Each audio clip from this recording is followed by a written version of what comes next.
Dan untuk mengetahui perkembangan terkini, kita akan terhubung dengan jurnalis VOA Rifan Dwi Astono yang berada di markas pemenangan Trump di Palm Beach di Florida.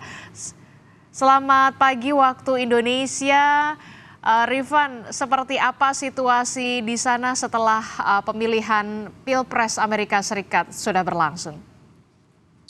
Adisi, saat ini memang suasana di sekitar markas pemenangan Donald Trump yang berada di belakang saya ini, gedung serbaguna namanya Palm Beach County Convention Center di Florida. Lokasinya hanya 15 menit berkendara dari kediaman Trump di Mar-a-Lago. Sudah mulai banyak pendukung Trump yang berdatangan untuk masuk ke dalam arena untuk bergabung tentunya dengan Donald Trump untuk menyaksikan penghitungan suara hasil Pilpres 2024.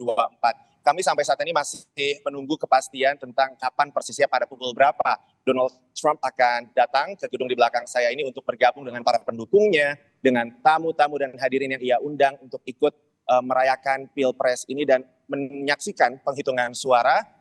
Tapi memang saat diwawancara oleh wartawan tadi siang setelah ia memberikan atau menggunakan hak pilihnya di TPS di Florida ini, Trump sempat mengatakan kepada awak media bahwa ia biasanya akan datang ke lokasi markas pemenangan pada malam pemilu sekitar pukul 10 malam atau sekitar 11 malam waktu setempat. Dan di sekeliling saya tentunya tadi juga di belakang pagar yang ada di sebelah kanan saya, mungkin untuk penonton tidak bisa melihat pagar kawat yang ada di sebelah kanan saya ini.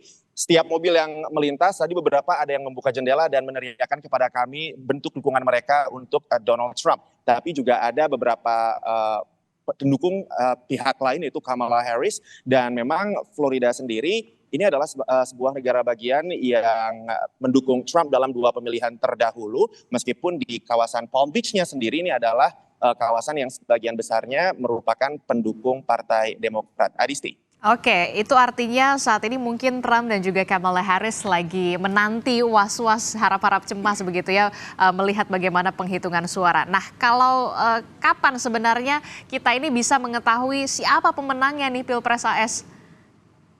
Ini sesuatu yang sulit untuk dijawab saat ini, karena sebetulnya sekarang TPS-TPS yang ada di negara bagian di pantai timur Amerika Serikat baru saja ditutup pukul 8 malam tadi, dan nantinya negara bagian yang terletak di sisi barat Amerika, karena kita ada 4 zona waktu di mainland atau di daratan utama Amerika Serikat ini, sehingga nanti yang satu persatu mulai ditutup.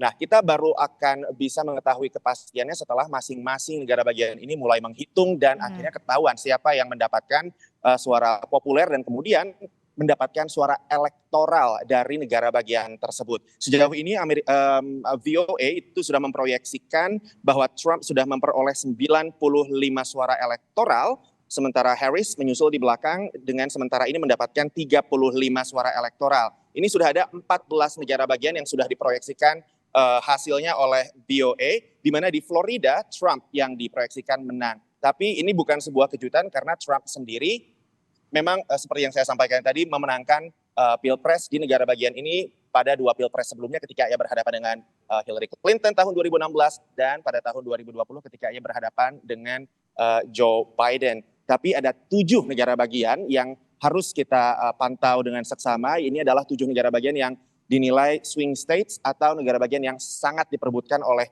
Harris dan Trump karena suara mereka masih saling susul-menyusul ketika dalam jejak pendapat terakhir, sehingga suara siapapun yang memenangkan 7 negara bagian ini itu akan mendapatkan keunggulan dan membuat mereka semakin dekat ke kursi di kepresidenan di Gedung Putih. Nah, kapan persisnya kita akan tahu?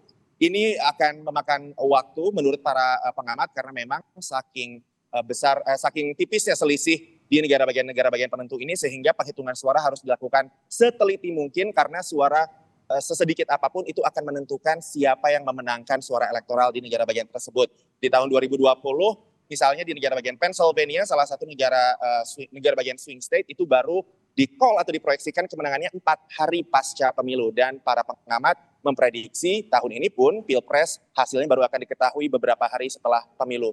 Tapi tentunya kita akan terus melaporkan untuk teman-teman Kompas TV perkembangan setiap saat, apakah jangan-jangan besok pagi waktu Amerika Serikat kita sudah bisa mendapatkan gambaran kira-kira siapa yang lebih unggul dalam persaingan menuju ke Gedung Putih ini, Adisti.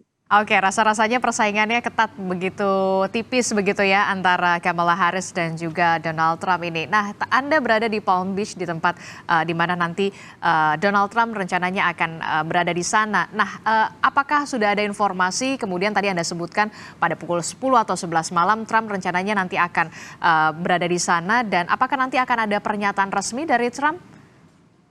Ya, sejauh ini yang kita ketahui adalah bahwa Trump akan datang ikut nobar di markas pemenangannya pada malam pemilu ini, dan informasi yang kami terima juga tim VOA mendapatkan informasi bahwa Trump dijadwalkan akan memberikan pidato di dalam. Tapi kita belum tahu apa isi pidatonya, apakah ia akan menyatakan kemenangan walaupun menurut para pengamat penghitungan suara tidak akan mungkin selesai pada malam hari ini juga, atau ia akan menyatakan bahwa sabar kita tunggu dulu hasilnya, atau mungkin ia akan memberikan pernyataan yang lainnya lagi yang kita tidak tahu apa. Tapi yang jelas Trump sendiri dalam beberapa kesempatan terakhir termasuk tadi siang saat di doorstop atau diwawancara oleh wartawan setelah ia mencoblos di TPS-nya, ia sempat mengeluhkan durasi penghitungan suara hasil pilpres yang memang dia anggap lama. Ia 2 kali setidaknya yang saya ingat tadi di TPS dan juga 2 hari yang lalu ketika ia berkampanye di Pennsylvania mengatakan bahwa seharusnya penghitungan suara itu harus selesai atau sudah bisa diketahui hasilnya pada pukul 10 malam pada malam pemilu.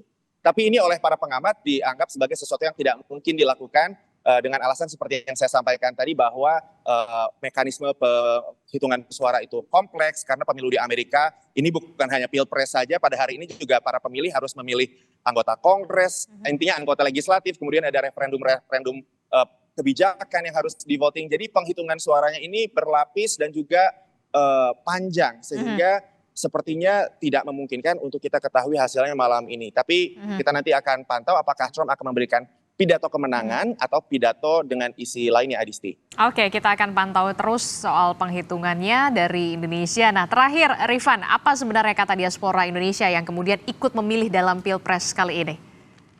Saya setidaknya sudah bertemu dengan 3 diaspora Indonesia di Florida ini yang ikut memilih. Mereka adalah warga negara Amerika Serikat yang berhak untuk memilih dan menentukan siapa presiden berikutnya di negara ini.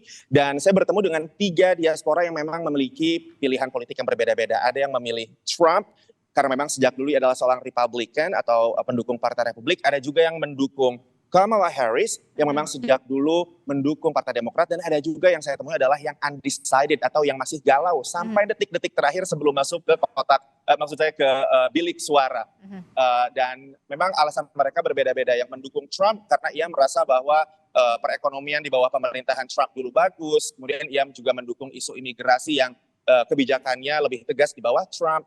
Sementara yang mendukung Kamala Harris, ia merasa bahwa ini saatnya Amerika memiliki presiden perempuan pertama. Dia sempat mengatakan bahwa Indonesia saja yang merdeka lebih baru daripada Amerika sudah punya Megawati Soekarno Putri sebagai presiden. Ini saatnya Amerika juga punya presiden perempuan. Sementara yang undecided ketika saya tanya tadi, akhirnya ia mengatakan bahwa ia memilih Kamala Harris, tapi ia mengatakan bahwa kedua kandidat dalam Pilpres kali ini baik Kamala maupun Donald Trump itu dua-duanya bukan kandidat yang sempurna, yang ia harapkan, bukan kandidat yang ideal. Jadi memang suaranya sangat beragam di kalangan diaspora Indonesia dalam Pilpres kali ini, Adisti. Oke, baik, kita akan tunggu dan juga kita akan pantau terus perkembangannya dari sana. Terima kasih jurnalis VOA Rifan Dwi Astono melaporkan. Terima kasih, selamat bertugas.